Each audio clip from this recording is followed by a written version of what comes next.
trabaho madali.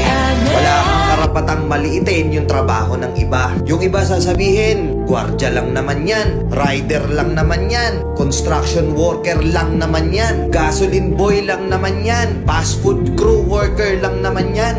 Pucha, nagkaroon lang tayo ng maganda-gandang klase ng trabaho. Akala na natin kung sino na tayong entitled sa mundong to. Minamaliit natin yung mga taong mas mabababa yung sahod sa atin. Pagkakaalam ko kasi, wala kang karapatang maliitin o matahin yung trabaho ng iba hanggat nagtatrabaho sila ng marangal. Walang trabahong madali. Lahat nagdadaan sa hirap. Lahat nagsasakripisyo. Kaya kung iniisip mong porket maganda-ganda yung trabaho at malaki-laki yung sinasahod mo, mamaliitin mo na yung mga trabaho ng mga taong nagtatrabaho na mas maliit yung sahod sa'yo. Mag-isip-isip ka.